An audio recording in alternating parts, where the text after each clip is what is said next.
Muy buenas, soy Marcos Vázquez y estás escuchando el episodio 239 de Radio Fitness Revolucionario, que estuvo en exclusiva por una semana en Audible. Hoy tenemos una entrevista un poco distinta. Hablo con Fabián Barrio, una persona muy interesante que combina sus vídeos filosofía con crítica social, con lecciones prácticas de vida. Es enemigo de lo políticamente correcto y él mismo se define como una digna mezcla de Paulo Coelho, el cuñado de la barra del bar, y Torbe. Personalmente lo considero un estoico moderno por su forma de ver la vida, ha recorrido varias veces el mundo en moto apoyando de paso proyectos solidarios y no tiene miedo de tomar decisiones aparentemente radicales cuando la situación lo amerita. En esta entrevista hablamos sobre educación, concretamente sobre lo que Fabián llama educación normativa y cómo ésta no nos prepara realmente para los verdaderos desafíos que enfrentaremos después en la vida. Hablamos de cómo se ha reducido nuestro umbral de tolerancia a la incomodidad y a la frustración y el daño que esto nos causa. Fabián nos cuenta también sus estrategias para tomar decisiones y para que algunas cosas literalmente nos importen un huevo. Por último, y dada la situación que estamos todavía viviendo, hablamos de algunas lecciones estoicas que nos pueden ayudar a sobrellevar mejor la pandemia del coronavirus. Y de hecho, al final de la entrevista os dejo con 15 minutos de uno de sus vídeos sobre estoicismo. Creo que es de verdad una charla muy enriquecedora, así que os recomiendo escucharla. Antes de pasar a la entrevista, un mensaje rápido de nuestros patrocinadores, empezando por Willetics, especialista en material para entrenamiento en casa, como una comba de velocidad con lastres, bandas de resistencia de alta calidad, muy versátiles y que te permiten trabajar todo el cuerpo, bandas de glúteos. Podéis también comprar mi libro Invicto en papel en su web y lo entregan más rápido que en Amazon, y mucho más. Tenéis todo el detalle en willetics.com, deletreo WILETICS.com, y con el código FR10 en mayúscula y con número FR10 tendréis un descuento del 10% en todas las compras. Y nos acompaña también Paleobull, como siempre, que fabrican barritas energéticas basadas en comida real, crema de cacao y avellanas, que es su línea Ambrosía, proteína de suero de vacas alimentadas con pasto y sin endulzantes artificiales, que es Panacea, y otros productos. Para conocer más os recomiendo visitar paleobull.com y con el mismo código FR10 tendréis un 10% de descuento en todos los pedidos. Y ahora sí, damos la bienvenida a Fabián Barrio. Bienvenido al podcast, Fabián. Hola, muy buenas, ¿qué tal? Muy bien, un placer tenerte por aquí. O sea, me gusta entrevistar a personas con una visión distinta, vamos a decir. También salirme un poco de la temática convencional sobre salud. He hablado muchas veces sobre filosofía de vida en general, sobre estoicismo en particular. Y en este sentido, pues valoro mucho el contenido que publicas en YouTube, como te dije ya alguna vez, y también la capacidad que tienes para simplificar temas que son aparentemente complejos, ¿no? Además de que eres un ejemplo claro de lo que predicas, como creo que va a ir quedando claro a lo largo de la charla. Y quería empezar por un tema que además creo que se repite en tu vida, que es la indiferencia por lo que se supone que deberías hacer, ¿no? Por el estilo de vida tradicional, por llamarlo de alguna manera. Por ejemplo, estudiaste una carrera que nunca ejerciste y quería empezar por aquí, o sea, preguntándote, primero, ¿por qué estudiaste eso y qué valor le das a la enseñanza normativa en general? Yo, yo estudié psicología social porque mi madre se estaba poniendo muy nerviosa y mi abuelo también. Mi abuelo repetía constantemente, y quizá tenga razón el pobre hombre, con el tiempo se verá, que yo sería un mendigo en el futuro, porque no veía que yo fuera encaminado hacia nada. Y como tenía que tranquilizar a mi madre, pues me metí en psicología. Y la acabé en 5 años, todo lo rápido que pude para poder dejarlo atrás. Jamás recogí el título y nunca he ejercido de psicólogo. La enseñanza normativa, yo creo, vamos a ver, no quiero parecer de estos que llevan el gorrito de plata, pero sí es cierto que el germen de la sumisión que vivimos hacia el Estado, que es ese ente sin alma que controla nuestras vidas, está en la educación normativa. Hay una frase muy famosa, ahora no recuerdo de quién, que dice que el Estado no te da la formación que necesitas, sino la que él necesita que tengas. Al principio de la vida, cuando el niño se mete en las garras de esa educación normativa, es cuando se va modelando la sumisión que siente hacia el Estado, hacia la patria, hacia ese ente abstracto que gobierna nuestras vidas. Y esto es prácticamente imposible de escapar por parte del individuo, de los profesores. Los profesores, simplemente porque si se salen de esa educación normativa, son tildados de ovejas negras, de raros, son los subversivos, los extraños. Algunos lo consiguen. Recuerdo algunos maestros, entre los cuales debo decir que se cuentan mis padres, que eran capaces de alguna forma de encender el corazón de sus alumnos. Yo amo la palabra gracias a mi madre y amo la naturaleza gracias a mi padre. Y algunos consiguen motivar a esos alumnos para que piensen por su cuenta, investiguen, intenten entender el mundo que tienen a su alrededor. Pero la educación normativa ya ha decidido, tanto por profesores como por ti, como por tus padres, lo que debes aprender y lo que no. No está diseñada por gente que haya intentado hacer una ingeniería inversa para descubrir qué ha llevado a las personas que han tenido éxito, a las personas que han sido felices, que han alcanzado la plenitud en la vida, qué aprendieron esas personas para llegar ahí. Desde la escuela, desde niños, se nos advierte de los peligros de ser original, de destacar. En lugar de permitir que nosotros preguntemos con candidez, se nos pregunta a nosotros. Y si nosotros preguntamos, tenemos que levantar primero la manita. No nos enseñan a cumplir, a cambiar expectativas, sino a cumplirlas. En lugar de originar ideas, valoran que las reproduzcamos.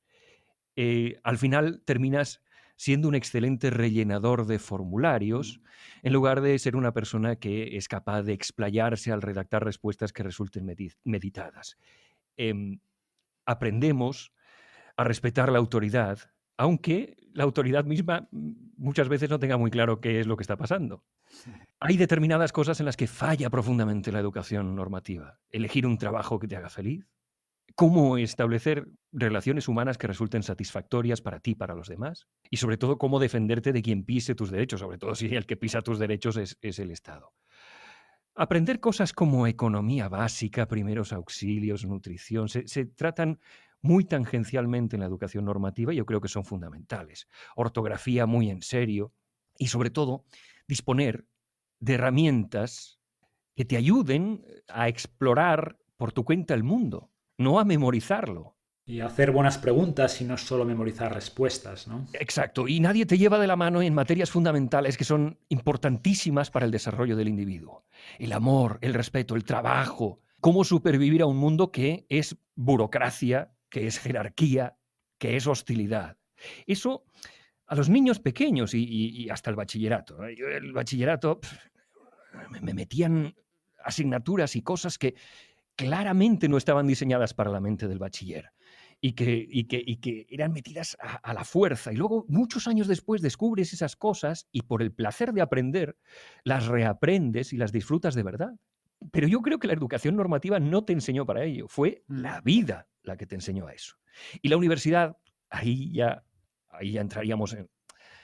A ver, la universidad yo creo que adolece de dos problemas muy graves en Occidente. Por un lado, que está basada en un esquema perverso. El esquema en el que los becarios esperan la muerte de los catedráticos, que son seres apolillados que se dedican a generar papers. Y generan papers que luego son publicados, los papers, y cuantos más papers tengan publicados, mejor. Sean esos de lo que sean. Y estos becarios ven cómo su esfuerzo, su vida, su tiempo se ve drenado para medrar y alimentar a los catedráticos apolillados. Y por otro, desde hace 10 años, 10, 15 años, hay algo muy peligroso que está ocurriendo en las universidades. Y es que se intenta que los alumnos no se vean expuestos a ideas que pueden ser aversivas o contestatarias. Y yo creo que las universidades fueron creadas precisamente para confrontar ideas. Tenían que ser un ring en el que esas ideas se combatieran los ideales, se confrontaran, se respondieran, se asumieran, se pudieran cambiar las partes que no funcionaran. Y sin embargo, se evita todo esto. Y al final no se incorpora al debate todo tipo de opiniones para una reflexión común. Y el que intenta organizar algo para exponer una idea que no sea la idea predominante, la idea normativa, se encuentra con un escrache o directamente con una prohibición. Y eso es tan peligroso como privar directamente de la enseñanza a los alumnos universitarios, porque terminarán siendo mononeuronales.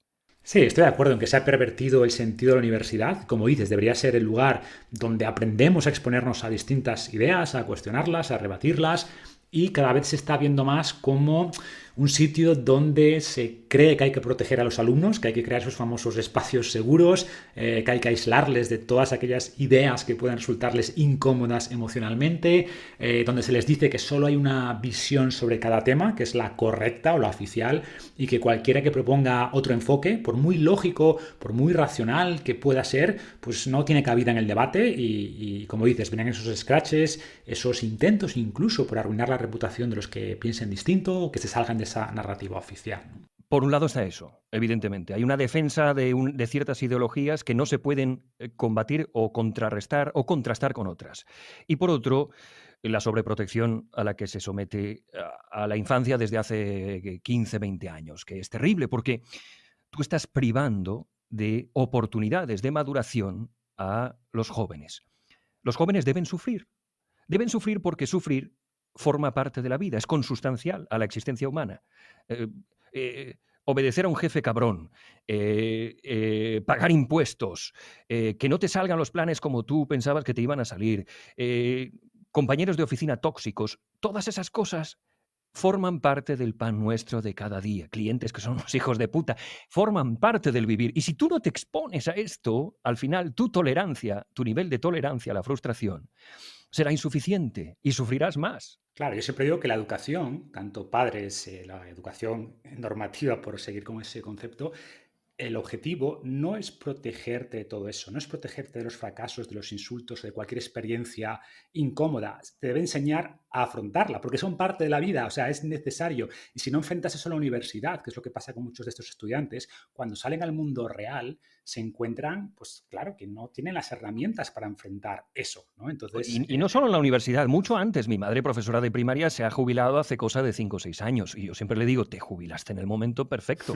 Porque llegas a esperar unos años más. Claro, los niños ya le amenazaban con te llevo a juicio. Niños de 8 años. sí, sí, sí. Entonces, te llevo a juicio, pero por cosas que cualquiera de nosotros que hemos vivido una educación en la que más o menos nos podíamos sentir incómodos en muchas ocasiones, nos resultaba irrisorio, totalmente irrisorio. Sí, o sea, se resumiría en eso de que debemos preparar a los niños para el camino y no intentar preparar el camino para los niños, ¿no? O sea, ellos mismos tienen que recorrerlo, ellos mismos tienen que enfrentar las dificultades del camino y si les eliminamos esas dificultades, por bien intencionado que sea, los estamos dañando, ¿no? O sea, estamos interfiriendo con su desarrollo. Y después, estando de acuerdo en ese papel que le atribuyes al Estado como director, entre comillas, de este sistema educativo, creo que también, no sé cómo lo ves, que las empresas industriales jugaron un papel, ¿no? O sea, en el sentido de que el sistema educativo es en parte un reflejo de la revolución industrial y las fábricas al final querían trabajadores con unos conocimientos concretos, con conocimientos para poder, no sé, leer las instrucciones de las máquinas, para operar estas máquinas, pero las fábricas querían también unos códigos de conducta concretos, ¿no? Sumisión, obediencia, conformidad. En el fondo lo que querían eran personas intercambiables, ¿vale? Todas cortadas por el mismo patrón y les interesaba aplicar ese modelo industrial también a la enseñanza, ¿no? Como yo lo veo. Es posible que tengas razón, pero ahí ya entraría el tema del gorrito de papel de plata. No sé si sí o si no. Lo que sí es cierto es que si al final de todo el proceso de educación normativa, si ha calado lo suficiente en ti, tú has aprendido a madrugar, para empezar, a realizar tareas repetitivas que exigen de ti memorización sin cuestionamiento. Habrás aprendido a obedecer instrucciones ridículas, a ponerte en fila, a levantar la mano, etcétera, etcétera, a dejar la mesa limpita, cierras la puerta al salir, no armas demasiado ruido. En definitiva, vas a ser el ciudadano modelo, que es el que no molesta, el que al final del día paga sus impuestos, no cuestiona la autoridad y se muere, a ser posible, lo antes posible, tras haber cotizado lo que tenía que cotizar para que el esquema Ponzi no se desmorone.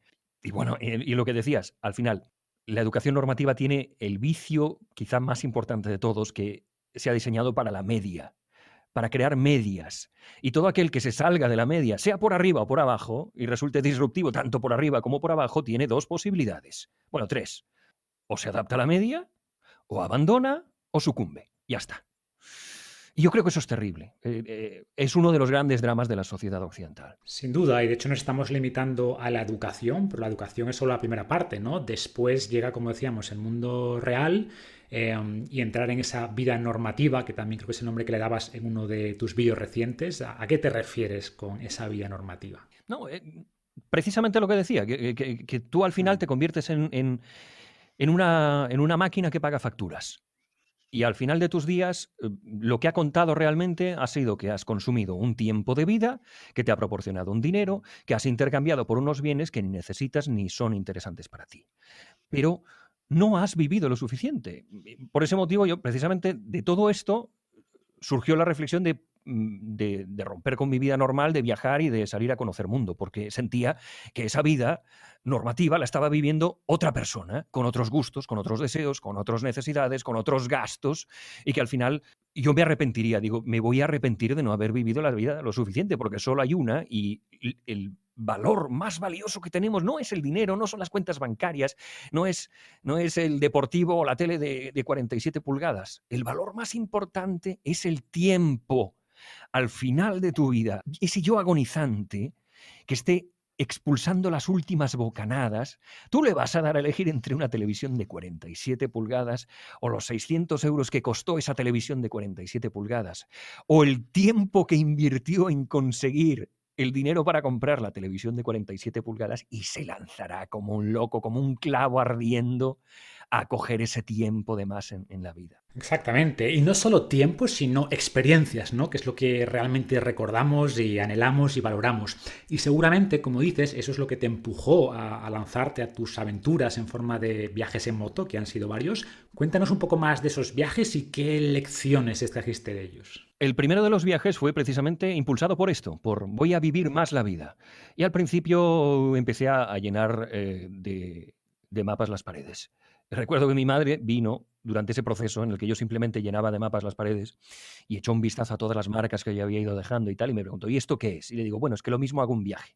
Porque cuando, Ujú. cuando yo, cuando yo trabajaba, cuando tenía la empresa de Internet, era una empresa de Internet que se dedicaba a dar soporte, fundamentalmente llamadas de teléfono las 24 horas del día, los 365 días del año, todo tenía que estar funcionando como un reloj, ¿no? Era altamente estresante. Y yo me tomaba una semana de vacaciones al año en la que desconectaba casi por completo y mi forma de desconectar era ir a un viaje organizado, porque había descubierto que cuando viajas el tiempo Ujú. se dilata muchísimo, como te ocurren tantas cosas y estás expuesto al bombardeo de olores, de colores, de enfermedades, de todo, te pasa tantas cosas en tan poco espacio de tiempo que parece que has salido un mes cuando solo has estado fuera una semana. Entonces digo, bueno, pues lo que tienes que hacer es un gran viaje. Y digo, te Sí. vas caminando hasta la India, pero lo de caminar se me hacía cansado. Y entonces digo, bueno, pues te vas en algún vehículo y das un viaje muy largo. Y fue como fui diseñando lo de la vuelta al mundo en moto. Yo no era motero ni lo soy. Aprendí a montar en moto, me monté en la moto y me fui de viaje. Había planificado 2 años, porque una cosa que sí me gusta es planificar las cosas, por desgracia. De ahí. Eso no he conseguido librarme de él, soy un planificador nato. Pero lo cierto es que, bueno, dejé la empresa, anuncié a los clientes con cierto margen que esto se acababa, que tenían que buscar otro proveedor. A mis empleados los dejé más o menos colocados en las distintas empresas y yo me fui.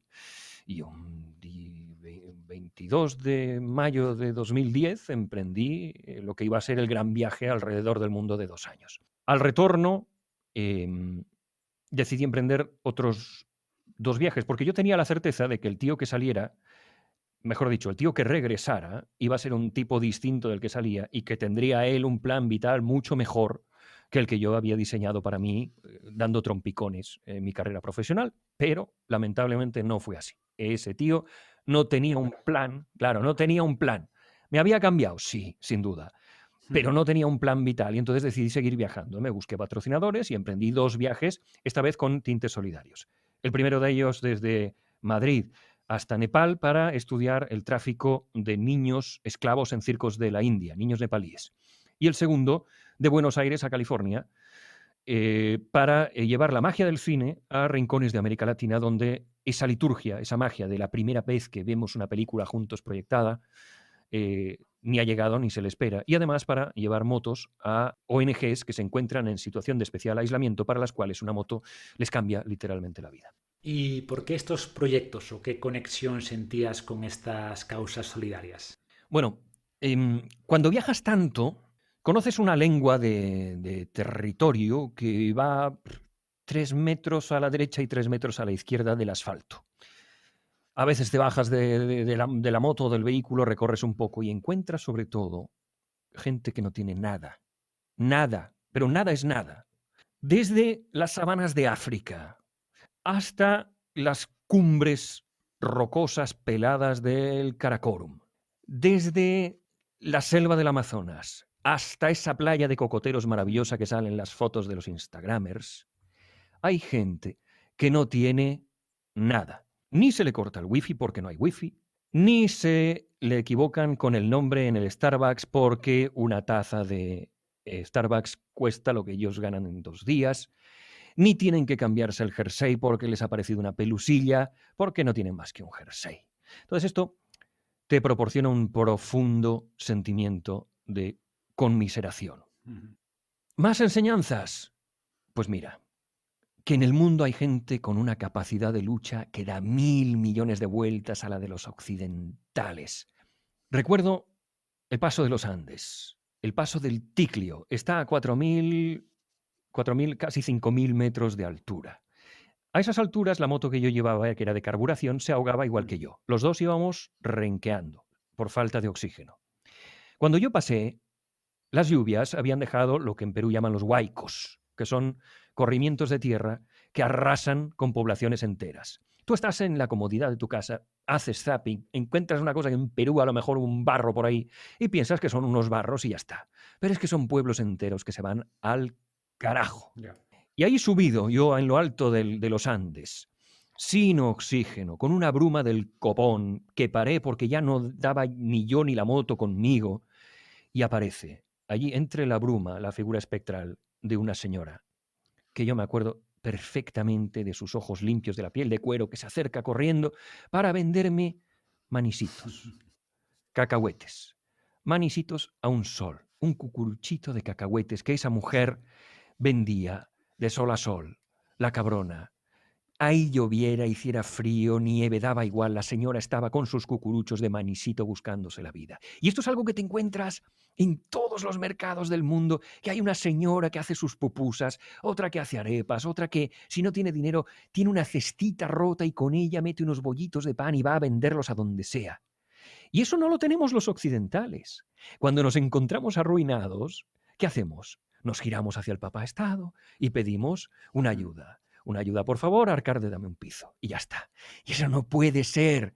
Hay que perseverar, hay que luchar, hay que salir adelante como hacen ellos. Y otra de las cosas que aprendes es que el umbral de tolerancia hacia las penurias y el dolor y el sufrimiento y la mierda que eres capaz de tragar está donde lo pongas. O, quizá mejor, donde las circunstancias te obliguen a ponerlo. ¿Tú crees que en tu vida vas a soportar X? Eso de, yo es que por las mañanas tengo que tomarme... No tienes que tomarte un café. No tienes que tomarte un café. Si dejas que tu umbral de dolor esté ahí en el café, pues sí. Y si sacias ese dolor, pues sí. Pero eres capaz de soportar mucho más, muchísimo más. O simplemente eres demasiado cómodo o pusilánime para admitirlo. Pero en ese caso, sé coherente y di que sí, que es que lo siento, pero soy pusilánime. Pero no te has visto en la obligación de tolerar el dolor como ocurre a lo largo y ancho del mundo. La mayoría de las personas del mundo no tienen un mañana. Bueno, quizá un mañana sí, pero no tienen un mes. No saben qué va a pasar al final de ese mes. Y nosotros planificamos la hipoteca y el seguro de vida y el no sé qué, tenemos toda la vida. Y la lotería de la vida sigue ahí persistente, dando por culo. Entonces, todas esas cosas me hicieron pensar, bueno, lo de los viajes solidarios. ¿Por qué? Bueno, pues por esa conmiseración, Sí. por hacer un homenaje a esa capacidad de lucha. Por ejemplo, lo de las motos fue una cosa muy espectacular porque con Mutua Madrileña repartimos motos por delante y por detrás a ONGs que lo necesitaban. Porque una moto, fíjate, es un vehículo casi de ocio para nosotros, pero es fundamental en países que están en ese punto de inflexión en que pivotan desde la miseria, desde el tercer mundo, que llamamos nosotros, que no sé ni cómo llamarlo ahora para no herir sensibilidades, al primer mundo. Están justo ahí. Nosotros como occidentales, lo normal es que utilicemos el coche para desplazarnos. Y en sociedades que son más ricas que la nuestra, el avión es mucho más frecuente que para nosotros. Los que son muy, muy, muy, muy pobres o caminan o van en bicicleta. Pero justo ahí en medio está ese vehículo maravilloso que permite, que es versátil, que es Sí, barato, que permite transportar familias. He visto transportar en motos neveras, vacas, o sea, cosas, 4 o 6 personas en una sí, moto, sí. ¿no? Y está ahí en ese punto de inflexión. Es fácil de reparar, es fácil de mantener, es barato y la moto precisamente es la que da, es el vehículo que da esperanza a los países para progresar un poco más y que puedan en un futuro alcanzar un coche. Entonces, esas ONGs a las que dejábamos la moto, pues eran gente que un médico tenía que ir caminando hasta la aldea X y tardaba un día entero en llegar allí para repartir medicinas y gracias a la moto llegaba en 2 horas. O un tendido eléctrico, que no te imaginas, yo llegué hasta el sitio donde habían montado el tendido eléctrico, no te imaginas la presa donde fueron a montarla los cabrones, en mitad de ninguna parte, unas trochas infames para llegar hasta allí un día entero con los mosquitos y la madre que lo parió para llegar a esa presa, y el tío que cuidaba de todo aquello para llevar a las comunidades el hilillo débil de electricidad. Pues el hombre iba caminando, claro, para vigilar el tendido eléctrico y gracias a la moto podía hacerlo de una forma mucho más eficaz. Y como ese, pues decenas de ejemplos de motos que fuimos repartiendo a lo largo y Sí, ancho no del somos mundo. conscientes como cosas que para nosotros son, no les damos ninguna importancia, pueden transformar las vidas de muchas comunidades, ¿no? O sea, yo creo que esa exposición a nuevas experiencias, sobre todo a personas, como dices, menos afortunadas, a mundos totalmente distintos al nuestro, nos abre mucho la mente. O sea, creo que vivimos muy encerrados en nuestra burbuja, en nuestros problemas, y salir de esta burbuja y ver otras realidades creo que nos ayuda a poner nuestra vida en perspectiva y nuestros problemas también. Y además, cuando veo a occidentales en estos países, siempre me parecen muy blanditos y blanquitos y como fofos, ya no de algodoncillo, de marshmallow, ¿cómo se dice esto? De De la nubes, sí, nubecita esta sí, de sí. azúcar. Efectivamente, siempre me parecen súper blanditos y súper frágiles.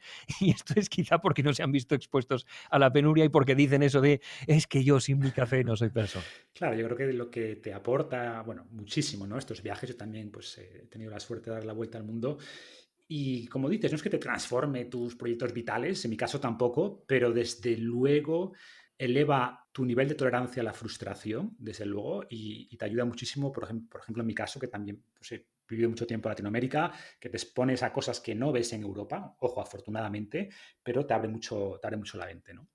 Y creo que esto enlaza con otro tema que quería ver contigo, que está muy ligado, ¿eh? Pero en el fondo, ¿qué problemas ves pues, con la filosofía de vida en general de la gente volviendo al mundo occidental? ¿No?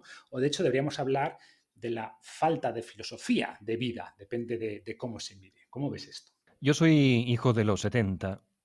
Y en Internet llevo desde que nació, prácticamente. Mm, El primer contacto que tuve con Internet fue en Estados Unidos, con un módem que chirriaba. Y me conectaba únicamente a la red universitaria de la Universidad de Colorado. Con lo cual, imagínate lo que llevo yo en Internet. Y asistí no solo a su nacimiento aquí, sino a la ilusión que provocaba en todos nosotros que nos conectábamos, ese territorio virgen, inexplorado, todos íbamos a estar mucho más informados, tecleabas algo y salían respuestas, ¿no? Íbamos a estar conectadísimos y he visto a lo que ha evolucionado hoy. Filosofía es amor por el conocimiento. mm, La sociedad que vivimos hoy no tiene ese amor, no tiene ese amor por el conocimiento. Y se ha visto estropeada, yo creo, fundamentalmente por las tecnologías, por las nuevas tecnologías.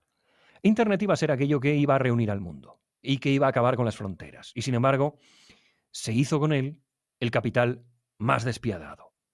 Tomó por asalto Internet alrededor del año 2000 y ahí se produjo un punto de inflexión. Y ya empezaron la eclosión de anuncios, de banners, de no sé qué, todo creció a una gran velocidad. Hasta tal punto que la sociedad actual está enfocada a la obtención inmediata de satisfacción.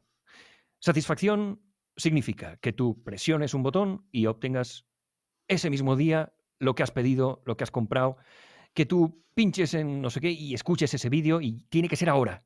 y tiene que ser inmediatamente. Esta velocidad a la que se transmite todo y a la que ocurre todo, y la inmediatez y la satisfacción instantánea, provoca una dispersión del pensamiento, obvia. Y además yo lo siento. Yo siento que mi capacidad de concentración se ha visto muy mermada en los últimos años. Muchísimo. Me resulta muy difícil sentarme, leer un libro, disfrutarlo. Muy, muy difícil. Esto es terrible. Porque además provoca una reducción del pensamiento a la nada. Twitter, 140 caracteres. ¿Qué cojones vas a decir en 140? ¿Qué opinión vas a decir en 140 caracteres? ¿De qué forma vas a contestar a la opinión de otro en 140 caracteres? Instagram es peor. Fotos, ya está. Y doble clic, un corazoncito. Saca una foto, un corazoncito. TikTok es un zapping para subnormales. Esto merma la capacidad de concentración, pero presenta un problema adicional. Mira, toda esta locura que nos hemos visto inmersos genera mucha gente con un éxito fugaz que no depende del esfuerzo. Y las nuevas generaciones están aprendiendo que detrás del éxito solo hay azar.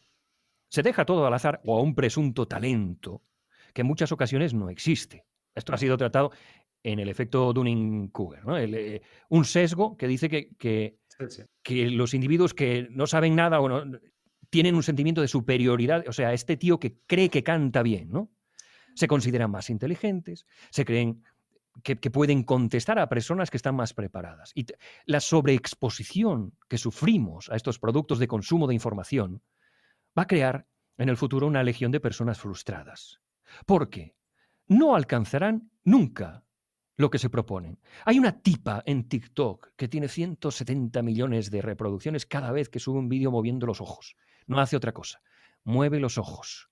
Es verdad que tú la miras y dices, sí, es mona y mueve los ojos de un modo peculiar. Cierto, no hay ninguna duda, pero es ella, ya está. Detrás de ella hay miles y miles y miles y miles de adolescentes moviendo los ojos de forma desesperada para ver si a ellas también les toca ese momentito de gloria. Y lo único que conseguirán es una profunda frustración, porque no lo van a alcanzar debido al azar y debido a la estadística, a la pura estadística. Porque no todo el mundo que se mete en un garaje a picar código termina fundando Apple. Y es así, y no puede ser, es imposible.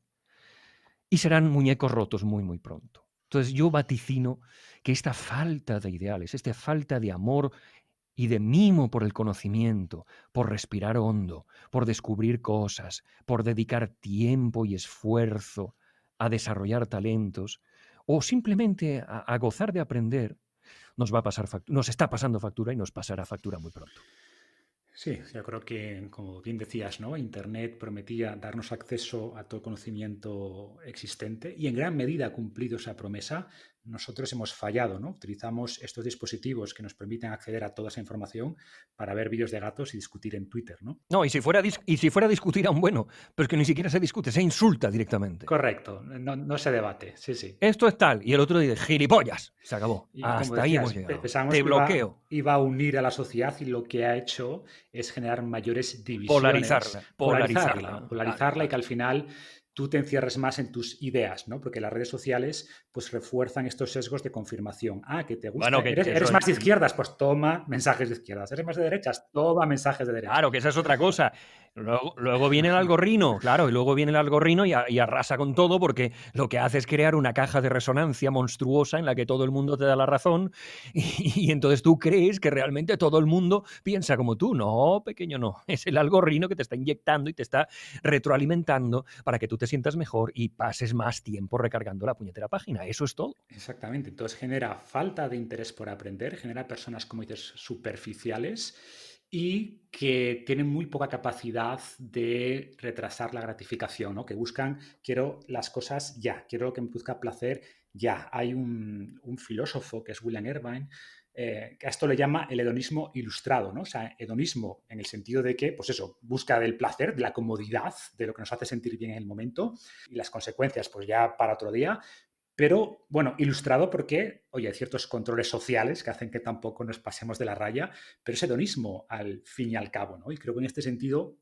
volver un poco a ese valor de la filosofía, que es otra de las cosas, tú decías antes que en la escuela no se aprenden elementos básicos, pues desde nutrición, economía básica, y creo que debía enseñarse filosofía, pero filosofía no de la que se enseña, ¿vale? De Claro, metafísica o de Descartes, sino claro. filosofía clásica, que en el fondo es aprender a vivir, ¿no? Creo que Es falta que, ese conocimiento. es que mi propio encuentro con la filosofía fue traumático y el de muchas personas lo es. Es memorizar lo que dijo fulano mengano al que odias profundamente y al instante. Yo detesté la filosofía durante todos los años en la que estudié, primero en el instituto, después en la universidad. Era horrible. Odiaba aquello. Y tienen que pasar años y sobre todo, amigo, te tiene que pasar la apisonadora de la vida por encima, tiene que triturarte para que vuelvas a nacer, para que, bueno, para que madures, para comprender que la filosofía es un arma de consuelo. La filosofía no está para darte respuestas, que es posiblemente en lo que falla grandemente la filosofía enseñada de forma tradicional. Te dice, fulano de tal responde de tal forma a tal cosa. Ahora te lo aprendes y lo vomitas en este examen de tipo test. No. La filosofía te ayuda a encontrar tus propias respuestas. Con la filosofía aprendes a hacer preguntas, a emplear el lenguaje preciso y a buscar las respuestas, a justificarlas y a disfrutar, ojo, esto es importantísimo, a disfrutar de las opiniones discrepantes. Estableces relaciones entre campos de conocimiento, comprendes cómo pensaban unos, cómo pensaban otros, y te abres a un mundo que va mucho más allá de los 140 caracteres y del doble clic para que te guste una foto de un culo. Sugiere posibilidades. La filosofía sugiere posibilidades para permitirte que tú amplíes tu propio horizonte de tus propios pensamientos y abandones la costumbre, el círculo de confianza, el dogmatismo, para que puedas sorprenderte con todo lo que te ofrece la vida. Pero claro, eso enseñando lo que dijo fulano, lo que dijo mengano y obligándote a vomitarlo en un papel, en un examen, no se da, no se da. Sí, totalmente de acuerdo. O sea, yo veo la filosofía, y hablando pues eso de filosofías de vida, ¿no? Que suena así muy grandilocuente, pero en el fondo es ser consciente de qué cosas valoras, qué cosas son realmente importantes en tu vida y actuar en consecuencia. Y creo que si haces esto, eres mucho menos propenso a perder mucho tiempo en cosas que realmente son efímeras, como decías. Creo que la filosofía también nos puede ayudar a tomar decisiones. De hecho, es un tema que tocas en varios de tus vídeos. O sea, creo que la gente tiene mucho miedo a tomar decisiones que impliquen cambios reales profundos en sus vidas, quizás porque tienen miedo al fracaso. Eh, y antes pues, nos explicaste cómo diste el paso para hacer esos viajes, que son así, pues un día se me ocurrió hacerlo y ya está, pero la mayor parte de las personas, esas ideas se quedan eso, en ideas, en fantasías, ¿no? Otro ejemplo, hace poco, relativamente poco, decidiste mudarte a Chipre, ¿no? Así dices, no sé cómo fue el proceso, pero por lo que cuentas, básicamente, oye, pues me parece una buena idea y lo hice y ya está. Pero de manera más general, ¿qué puedes aconsejar a la gente, pues eso, que está temerosa del cambio, que te está escuchando y dice, ostras, yo quiero hacer lo que hizo Fabián? ¿Cuál es tu proceso de razonamiento? Yo recuerdo una entrevista en radio. Yo recuerdo una entrevista en radio de un locutor bastante famoso que, fuera de micrófono, me dice, a mí me encantaría coger la mochila e irme por África. Y le dije, ¿y por qué no lo haces? ¿Qué pasa? No, no lo sé, no lo sé. Digo, qué te va a pasar? ¿Te vas a morir? No, no creo. Bueno, vas a encontrarte en la ruina, no tienes ahorros. Bueno, algo sí tengo. ¿Qué coño te impide cumplir ese sueño que tienes? Mira, cuando era adolescente, cuando era niño, mis padres se fueron a vivir a Lisboa. Y ahí descubrí algo tan simple como una persona negra. Porque yo era un niño de aldea. Yo había crecido en Padrón. Y la primera vez que vi a una persona negra fue llegando a Lisboa después de un viaje agotador, porque, claro, en aquella época llegar a Lisboa en coche era Era una aventura prodigiosa de un día entero recorriendo montañas y carreteras con baches. Ahora hay autopistas y esto se hace casi el Tesla lo conduce solo, pero en aquella época era terrorífico. Íbamos con todo cargado y llegamos al peor de los barrios de lata de inmigrantes de Mozambique que te puedas imaginar. Y nos rodeaba toda esa gente negra que yo no tenía ni idea de que hubiera eso en el mundo. Me fui a vivir a Estados Unidos un año y a Francia otro, siendo adolescente. Son pequeños pasos, chiquitines, pero que van de alguna forma descubriéndote que detrás del abismo no hay la muerte.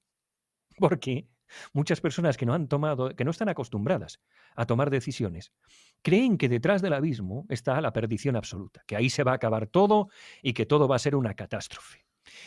Y puede que sí sea una catástrofe. Los estoicos veían cada día como una nueva oportunidad. Cualquier evento, una conversación, puede cambiar la trayectoria de tu vida. Un día malo no significa que vaya a ocurrir una semana mala. Una decisión mala no significa que tu vida se vaya a ir a la mierda. Significa que, bueno, quizá tengas que pelear más unos años o menos otros. Pero al final, lo que sí me di cuenta es que me resultaba mucho más fácil tomar decisiones que a otras personas le parecen enormemente radicales. Por ejemplo, dar la vuelta al mundo en moto, en solitario, durante 2 años. Sí, puede que parezca una cosa terrible para alguien que no está acostumbrado a tomar decisiones drásticas. Pero cuando ya más o menos has cambiado de vida, has ido de un lado para otro, pues se te va haciendo más fácil y más fácil. Al final, mi umbral de percepción de los peligros se ha ido dilatando. Yo recuerdo cuando mi madre es un personaje. Y mi madre vino a visitarme 2 veces durante la vuelta al mundo, las 2 navidades. La primera llegó a Tailandia, la metí en unas cuevas, la mujer gritó y tal, bueno, fue terrible. Y la segunda de las navidades aparecimos en Sudáfrica, los dos, nos encontramos en Sudáfrica, en Johannesburgo. Y recuerdo que salimos a caminar. Johannesburgo es la ciudad menos caminable del mundo. Pues, como todas las ciudades estas anglosajonas, espacios muy largos, muy grandes. En Johannesburgo hace un calor del copón en Navidades y allí íbamos caminando hasta que llegamos a un mercado. Y en medio del mercado, los dos únicos blancos en muchos kilómetros a la redonda, aparece pues una buena veintena de muchachos negros gigantes, de estos todo testosterona, músculos, parecían sacos de nueces, que empezaron a bailar a nuestro alrededor una música que salía atronadora de unos bafles que había allí. Se pusieron a bailar, nos rodearon, mi madre. Claro, yo me pongo a bailar con los muchachos aquellos, porque me pareció muy divertido. Claro, me hizo mucha gracia. Oye, ¿qué coño? A bailar con estos. Y luego nos vamos. Y al cabo de media hora de un profundo silencio por parte de mi madre, ya por fin me dice, qué terrible ha sido todo, ¿no? ¿Y esto por qué? Porque nos podrían haber matado. Si eran unos muchachos bailando, ¿no? Al final, eso es lo que te digo, que mi umbral de percepción del peligro salta, o sea, mi sentido arácnido está bastante atrofiado y al final me importa todo un huevo. Y esto de venirme a vivir a Chipre fue tan sencillo como decir, el Estado español no me permite emprender. Te pone Es muchas simple. barreras, O ¿no? sea, o sí me permite, pero bajo unas condiciones que yo considero que son tan leoninas y tan aversivas hacia mí que yo aquí no puedo emprender. Con lo cual me voy a buscar un refugio fiscal. Y busqué y encontré Chipre. Yo cuando vi las condiciones de Chipre para vivir, que son infinitamente mejores que en España, digo, ¿y dónde coño está Chipre? Lo confundía con Malta, igual que el 99% de la gente que cree que es Malta. Sí. Y entonces mi madre dijo, tú no te vas sin que yo vea qué es eso. Y nos cogimos un avión y aparecimos en Lárnaca. Y ahí empezamos a buscar a ver dónde podía vivir. Y estuvimos una semana que estuvimos recorriendo Chipre hasta que ella dio el visto bueno, que bueno, que no me lo hubiera dado, pero por lo menos se quedó tranquila y vio que era un país europeo, más o menos tranquilo, y con unas bonitas puestas de sol y un clima envidiable. Y entonces, pues sí, entonces una vez con la aquiescencia de la Madre Superiora, pues sí pude trasladarme a Chipre. Pero que realmente me llegas a decir que tengo que irme al otro lado del mundo y me da igual, porque yo sé que no me voy a morir, porque sé que voy a seguir adelante, porque sí, puede que pase algunas incomodidades, o que no me entienda con fulano o con mengano, o que haya que rellenar un par de papeles más para que te den la residencia, pero al final vas a seguir adelante, porque, amigo, cuando el universo se da cuenta de que tienes un plan y que vas a cumplirlo sí o sí, se aparta y te deja seguir adelante. Sí, que como decías antes, yo creo que a medida que te expones a experiencias te das cuenta de que eres mucho más fuerte de lo que pensabas, ¿no? Ganas confianza en tus propias capacidades para lidiar problemas. Ojo, salvo que te eches atrás y te dé miedo. Entonces lo que haces es magnificar tus miedos, ¿no? Pero si te enfrentas a ellos, te das cuenta que la mayor parte de las cosas que nos asustan en la vida no ameritan miedo. O sea, son cosas que un montón No, de personas ya se han enfrentado, claro. las han superado. Lo que te falta es conocimiento y No, y experiencia. aunque fracases da absolutamente igual, porque Correcto. tienes infinitas oportunidades. Lo único que no se puede salvar es la muerte, pero todo lo demás, ¿qué coño importa que fracases una y otra vez? La mayor parte de las cosas son reversibles, ¿no? Y por tanto tenemos Claro, que... es uno de esos miedos terribles de los occidentales. Ay, ¿y si fracaso? Hmm. ¿Y si me caigo? Coño, ¿y si vuelas? Depende de uno en exclusiva ese miedo al fracaso. El fracaso es una oportunidad, es lo que decían los estoicos. Zenón de Quitión, que vivió aquí al lado, era vecino Sí, mío. sí. Zenón de Quitión, vecino mío, comerciante. Un día el hombre decide en su barco poner todos sus bienes para llevarlos a vender a Grecia y se desata una tormenta y delante de estas mismas costas se hunde el barco y lo pierde todo. ¿Y qué dice el tío? La vida me dio oportunidad para dedicar más tiempo a la filosofía. Coge, se va a Atenas y 3000 años después, ahí sigue resonando las palabras de Zenón de Quitión y es el germen del estoicismo. Y si no hubiera naufragado en ese barco, nadie le conocería. Claro, nadie le conocería y sería un tío que estaría frustrado porque no le han pagado por la resina lo que él pensaba que le iban a pagar por la resina o por la seda o por lo que vendiera el Sí, cabrón sí. este. Cambiando un poco de tercio, que bueno, está todo relacionado en realidad, pero tienes también algún vídeo donde hablas de que debemos intentar que las cosas nos importen un huevo, literalmente. ¿A qué te refieres, no? ¿Y cómo se puede desarrollar esta mentalidad? Esto ha sido mal interpretado, porque el vídeo efectivamente se titula así, la importancia de que todo te importa un huevo. Entonces la gente, todo el mundo, este vídeo me ha gustado, pero me importa un huevo. No, no, no, no, no, no. No es exactamente que todo te importe un huevo. La filosofía estoica lo que dice es que debe importarte un huevo aquello que no puedes cambiar. Este es el núcleo Exacto. Sí, fundamental sí. del estoicismo. Y con esto resumes todo. Ya está. El estoicismo distingue muy claramente lo que depende de ti de lo que no depende de ti. Entiende, para seguir adelante tú solo tienes que entender qué cosas ventajosas y desventajosas están fuera de tu control. Y solo lo que emana de ti debería preocuparte. Zenón de Quitión se sube al barco, se le hunde, eso no dependía de él. ¿Y qué hace? Saca provecho de eso. Los estoicos, por ejemplo, sacaban provecho de la incomodidad e incluso la buscaban en alguna ocasión, porque decían, en el futuro tendrás incomodidad y no sabrás cómo lidiar con ella. Es mejor que estés preparado y que la busques. No sé si era Séneca el que se decía que tragaras un sapo todas las mañanas porque ya nada podía ir a peor, ¿no?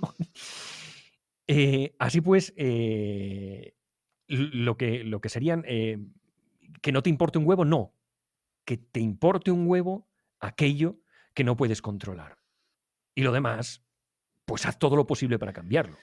Exacto, de hecho vas a liberar mucha energía al importarte un huevo todo aquello que no puedes cambiar, puedes focalizar toda tu energía, toda tu atención en lo que realmente es importante, ¿no? Y de hecho los Es que hay estoicos... gente que luego se Ah, incorpora a su vida cosas que cree que son tóxicas y que le hacen un daño sí, atroz. sí. Y están todo el santo día jodidos. Mira, tengo unos vecinos, se han mudado unos vecinos de Sudáfrica aquí al Ujú. lado. Y en el descansillo han puesto una figura horrible, horrible de cerámica. Horrorosa, es espantosa.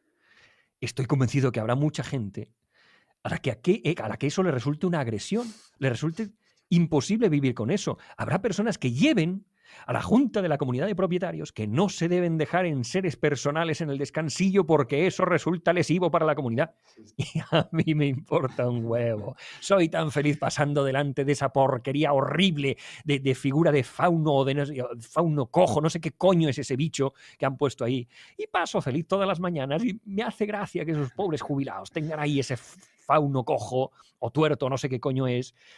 Y al final, pues eso, como no puedes cambiarlo, da igual, hombre, da igual. No lo incorpores a tu vida, porque al final terminarás siendo una persona profundamente infeliz. Mira, la filosofía estoica, el asumir que estas cosas están fuera de tu control, te vuelve indestructible, Sí, sí. porque no terminas por no tener ni miedo a la muerte, que también es inevitable. Sí, sí, es como un buen escudo mental, ¿no?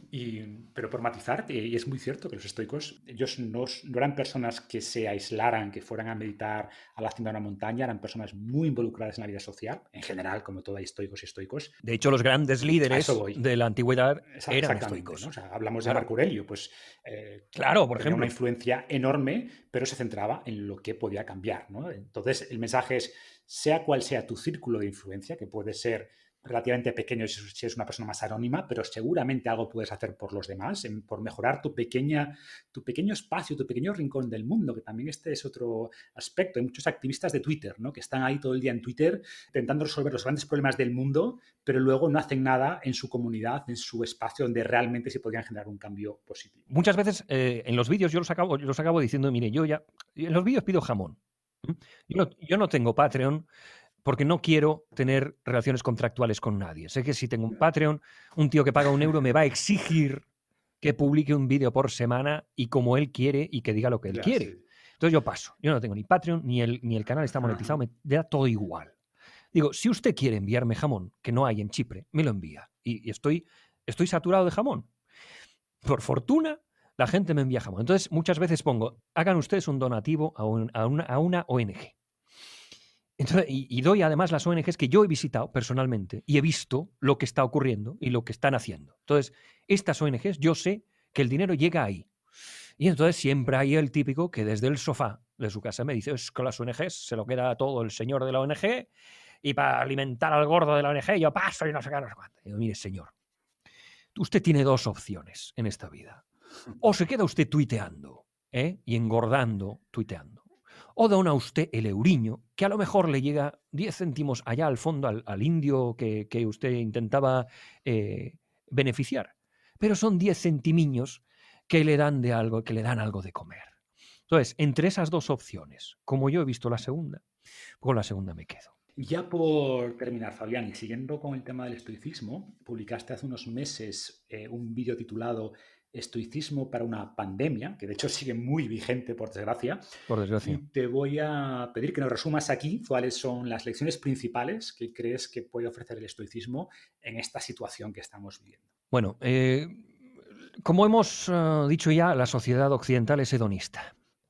Al valorar tantísimo esos placeres vanos que que se han convertido en nuestros pequeños dioses cotidianos, no hemos sabido enfrentarnos a la ausencia de ellos. Al famoso café de Starbucks, o a ir al gimnasio todos los días, o al comprar tal prenda de ropa porque te apetece comprarte tal prenda de ropa. Cuando te encuentras con que no tienes eso, sufres el triple, porque no puedes tenerlo y porque tienes el recuerdo de aquello que te falta. Y eso todo estaba, aunque no lo sabías, fuera de tu control. Separar los hechos de las impresiones, la verdad de la opinión, lo que es cierto de lo que crees, convertirte en inmune o en todo lo que pueda ser inmune a las molestias externas, puedes conseguirlo a través de la autoexaminación, del autoconocimiento, de saber que hay cosas fuera que están determinadas, pero que la respuesta que demos a ellas depende únicamente de nosotros. Antes hablábamos de Marco Aurelio, pero es que Cicerón, Epícteto, todos esos eran los líderes del autodominio. Antes hablaba también de lo de comerse el sapo. Experimentar con la austeridad, no renegar de ella, es algo que deberías asumir, debería formar parte de tu introspección. En la Roma clásica, cuando el estoicismo estaba bien boyante, las estatuas de la diosa Fortuna estaban en todas partes, en los mercados, en las monedas, en las casas de cambio. Te recordaban que había una deidad caprichosa, un poco hijo de puta, que iba a decidir al final del día si las cosas te habían ido bien o te habían ido mal. Que tu futuro, que el que puedas hacerte tu comprita de no sé qué, hacerte el viajecito de no sé cuánto, ir a comer a tal restaurante, el Starbucks y la madre que lo parió, está en manos de otro. Los propios emperadores romanos tenían detrás siempre a un esclavo que le tocaba los cojones y le recordaba todo el tiempo: respique poste hominente esse memento. Recuerda que eres mortal, mira detrás de ti, recuerda que todo se puede torcer. Y a lo mejor por eso llegaron a lo que llegaron, a dominar Occidente, porque sabían que la vida es una mierda y al final te mueres. Y esto es inevitable. Entra dentro de tu capacidad el ser capaz de asumir eso, de achantar con ello, de sacarle el mayor provecho posible a ello, de luchar siempre que tus esfuerzos vayan dirigidos a cambiar las cosas que puedes cambiar. Desea lo que eres, desea lo que posees, lucha por ello, y aquello que no dependa de ti, pues chico, que te importa un huevo. Pues bueno, yo creo que son muy buenas lecciones para terminar, ¿no? Como siempre, un placer hablar contigo. Te enviaría algo de jamón allí, pero dijiste que ya tienes suficiente, así Nada, que mire, hay tres opciones. Lo del jamón, yo tengo mucho. Si quiere confiar en mi criterio, done a una ONG. perfecto. Y si no quiere confiar en mi criterio y sigue pensando que el dinero se lo quedan los del medio, llame a su madre. Llame a su madre simplemente para hablar con ella. Siempre se lo va a agradecer. Claro, porque será tan feliz, se pondrá tan contenta, que todo eso compensará los sinsabores de un día largo. Así que esas son las tres prioridades. Bueno, Fabián, pues lo dicho, un placer de verdad, que te vaya todo bien por ahí y seguimos en contacto. Mil gracias de verdad por tu sabiduría. Calispera, el gusto ha sido íntegramente mío, ya sabes.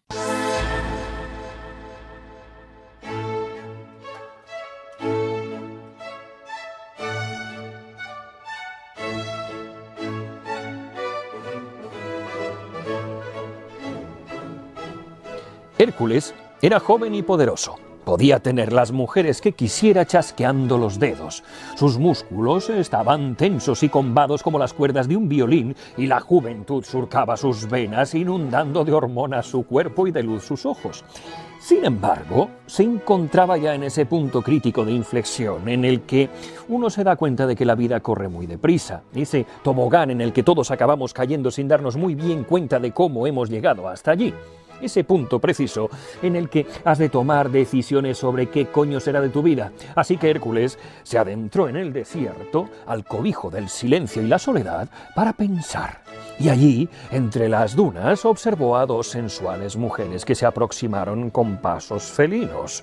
La primera de ellas, que vestía con ropa voluptuosa y sus formas eran sinuosas, se aproximó a Hércules y le susurró la promesa de una existencia llena de placeres y lejos de todo dolor. Le dijo que a su lado su vida sería sencilla, disfrutando de los placeres de la buena mesa, camas de pétalos de flores, perfumes embriagadores, músicas y danzas, olvidándose para siempre de cualquier dolor, de cualquier pesar, de cualquier preocupación.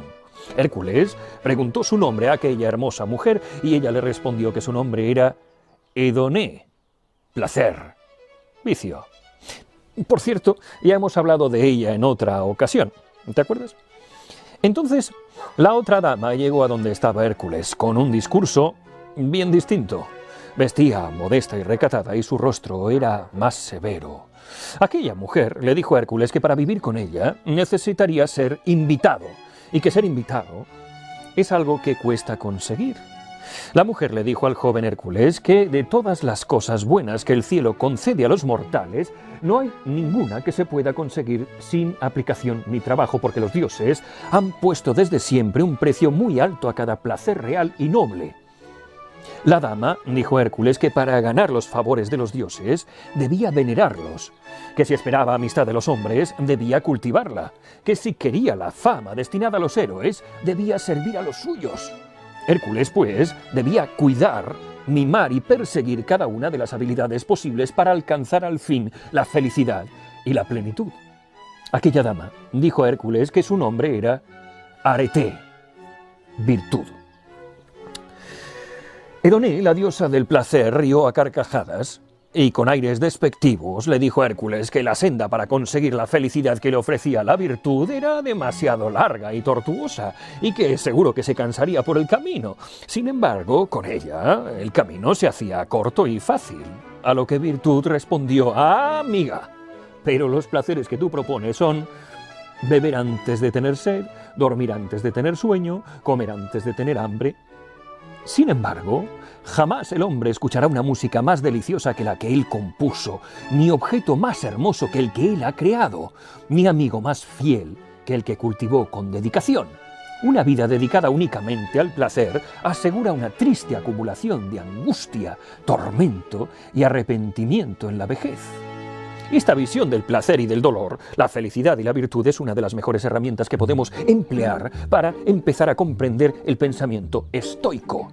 La historia la contó el filósofo Pródico de Ceos en su obra Las horas y las estaciones, unos años antes de que el estoicismo hiciera irrupción en Occidente. Hay un oratorio de Händel, el que has estado escuchando de fondo mientras te narraba el cuentecito, y un cuadro de Lairese que puedes ver para recrear esta escena. En el cuadro, detrás de la voluptuosa Edoné y su escote que ríete tú de Kim Kardashian, está su alter ego apenas visible, oculto entre las sombras. Una anciana, decrépita y maloliente, que hace como si guardara un secretillo. Esta alegoría es especialmente poderosa porque nos explica que no puede existir dulce sin amargo, ni crecimiento, ni verdadera felicidad sin esfuerzo y sin virtud. Por si te lo estás preguntando, Hércules, como es natural, eligió el camino de la virtud. No todos han tenido esa suerte. Puede que te estés preguntando qué coño tiene todo esto que ver con el coronavirus. Verás, hace unos 2300 años más o menos, cuando nuestra civilización tenía la misma edad mental que Hércules y era joven y con muchos desafíos por delante, nos enfrentamos a un dilema idéntico al que se presentó ante Hércules. En la etapa de la filosofía helénica hubo dos corrientes contrapuestas que decidirían cómo se configuraría Occidente durante los próximos 2 milenios. La sociedad actual patina porque se ha dejado seducir por la corriente equivocada, el hedonismo. En lugar de seguir el camino estoico y hacer caso a Zenón de Citión o a Marco Aurelio, el hombre occidental dejó ganar la batalla ideológica a Epicuro o a Aristípodes de Cirene, y en consecuencia hoy perseguimos el placer, olvidándonos de las consecuencias que esto tiene. Nuestra sociedad ha modelado la corriente hedonista con controles sociales y normas que coartan nuestra conducta porque tenemos que vivir los unos con los otros. Pero sin duda hemos creado un mundo que busca, sin más, la estimulación por la estimulación y el placer por el placer. La comida rápida, las series de Netflix que podría seguir alguien con un cociente intelectual de 20, el fútbol, Twitter, los corazoncitos de Instagram, el aparentemente inocente plan de peliculita y manta, pedir una pizza tras otra, pedir una mierda tras otra en Amazon, los colorines de la pantalla del móvil, las tiendas de todo a 100, viajes que olvidas en cuanto se han hundido en la línea de tiempo del Instagram, vídeos de gatos subnormales, polvos con gente irrelevante, días absolutamente iguales en busca de una felicidad que nunca llega. En consecuencia, cuando todo esto te es arrebatado y llega una pandemia, tu vida está más vacía que nunca, porque nadie te preparó para el infortunio. Y en consecuencia recargas compulsivamente la página en la que se procesa tu pedido de Amazon y te desesperas porque han interrumpido el envío de pizzas, te vuelves loco porque el wifi va lento, te deprimes porque se ha acabado la mierda de serie que veías en Netflix y te subes por las paredes porque la gente de Tinder no puede quedar para tomar un café y luego se verá, que es la forma eufemística de decir que si me molas, follamos. Te desespera la falta de placer instantáneo, gratuito, superficial y fugaz que define la sociedad hedonista occidental. Y todo esto por seguir una corriente filosófica que no te prepara para los momentos difíciles porque te ha enseñado que la satisfacción inmediata de las pulsiones es el camino correcto a seguir. Todo por hacer caso a Edoné y no a Arete. En 1965, durante la Guerra del Vietnam, hubo un tipo que vivió un confinamiento peor que el tuyo. Se llamaba James Stockdale. Fue un piloto estadounidense cuyo avión fue derribado en un vuelo de reconocimiento sobre el curso del río Mekong. Fue apresado y se pasó 7 años en una cárcel vietnamita. Ríete tú del confinamiento. Y durante ese tiempo, su gran compañero fue un estoico nacido esclavo, a cuyas clases asistieron los generales y emperadores romanos, y que vivió en el siglo I después de Cristo. Su nombre era Epícteto. En el libro Courage Under Fire, el piloto cuenta cómo las enseñanzas de esta escuela filosófica lo reconfortaron durante sus años de cautiverio. Las palabras de Epícteto, escritas 2 milenios antes, le explicaron a aquel piloto estadounidense que él es el único completamente responsable de todo lo que hacía y decía, porque las circunstancias externas no son relevantes y que por lo tanto él, y solo él, podía decidir y controlar su propia destrucción o liberación. Stockdale, durante sus años de cautiverio, vio cómo los que sucumbían a su alrededor eran los hedonistas, aquellos que decían, saldremos en Navidades, y las Navidades venían y las Navidades se iban. Entonces decían, saldremos en Pascua, y llegaba la Pascua y la Pascua se iba. Y después el Día de Acción de Gracias, y después, eran de nuevo las Navidades. Los hedonistas sucumbieron porque perdieron toda esperanza de conseguir el placer sin dar nada a cambio. Stockdale, en cambio, sobrevivió intacto porque comprendió algo que le había enseñado Epícteto la guerra y que era extrapolable a la vida en general. Mantener la moral alta y conservar el autorrespeto son en sí más importantes que los hechos sobre el terreno, ya sean las armas de ambos bandos o la penuria a la que nos enfrentamos. El estoicismo no dice que todo te importe un huevo. Eso es simplificarlo mucho, sino que aquello que eres incapaz de controlar no debería importarte, porque solo tú eres dueño de tus pensamientos y tus emociones. Concentra tu energía en aquello que sí puedes cambiar. La pandemia es irrelevante. Es como tú te tomes la pandemia, lo que de verdad importa. Y nada más. Hay residuos del hedonismo que te impiden ser feliz en tu vida. Por ejemplo, rodearse de excesivos lujos y comodidades. Eso nos vuelve perezosos, complacientes y nos genera un sordo pavor cotidiano a perder esos lujos alguna vez. Séneca, por ejemplo, perseguía voluntariamente la pobreza de vez en cuando para apreciar la riqueza cuando la tuviera a su disposición. Ayunaba, vestía con andrajos, se permitía disfrutar de la penuria para valorar más la riqueza. Permítete disfrutar, pues, del confinamiento para valorar mejor la libertad. Esa libertad que das por supuesta, que no te dé miedo la soledad que ahora vives, porque te ayudará a valorar la compañía. No temas a la inacción que te trajo la pandemia, porque ella te mostrará que el trabajo que creías que era un tormento no lo era en realidad tanto. Disfruta de echar de menos a los tuyos, porque te habrá enseñado cuánto los quieres en realidad. Aprecia que los cines, los comercios, los teatros y los bares estén cerrados, porque de ese modo sabrás qué lugar ocupaba todo esto en tu vida y podrás ordenar las prioridades futuras. Que te importe una mierda sufrir, porque cuando estas comodidades falten otra vez, todo te importará mucho menos. La gente a tu alrededor con la que estás confinado puede ser irritante, puedes no estar de acuerdo con ellos, sus opiniones pueden chirriarte, puede no gustarte su jeta, su actitud, su voz o simplemente resultarte antipáticos. Paradójicamente, somos incapaces de centrarnos en aquello que podemos cambiar, como largarnos a otro sitio, dejar de prestarles atención o aceptar sus mierdas como ellos aceptan las nuestras, y terminamos frustrándonos por intentar que su conducta cambie, algo que no está enteramente en nuestras manos. Un estoico no necesita nada más, lo tiene todo ya. Esto no quiere decir que se prive de cosas, quiere decir que no necesita más cosas que las que ya tiene. Un estoico muestra gran apreciación por aquello que sí tiene. Eso no quiere decir que nada le importe. Bien al contrario, agradece las cosas buenas que se encuentra por el camino, pero desprecia aquellos infortunios que no puede controlar. Un estoico entiende que lo que ocurre a su alrededor es neutral.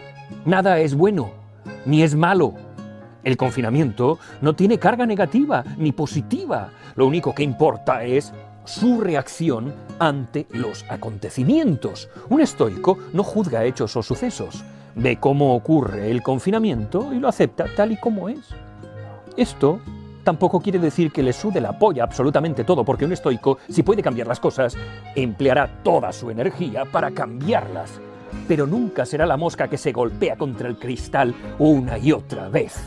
En este sentido, el estoico ve los obstáculos como oportunidades. Estar encerrado un mes para un estoico ofrece limitadas oportunidades para el estudio, para retomar viejas amistades, para descubrir habilidades nuevas o simplemente para pasar un tiempo en soledad al cobijo de lo que uno mismo pueda ofrecerse a sí mismo. Un estoico no se vuelve loco por un encierro de 4 paredes que le impide ir a un sitio, porque el estoico ya está en el sitio en el que tiene que estar, ya ha llegado. A un estoico solo le queda vivir despierto y tomar lo que venga como un regalo inesperado. El único activo que el estoico admitirá como valioso es el tiempo, porque en él están las oportunidades para que ocurran cosas.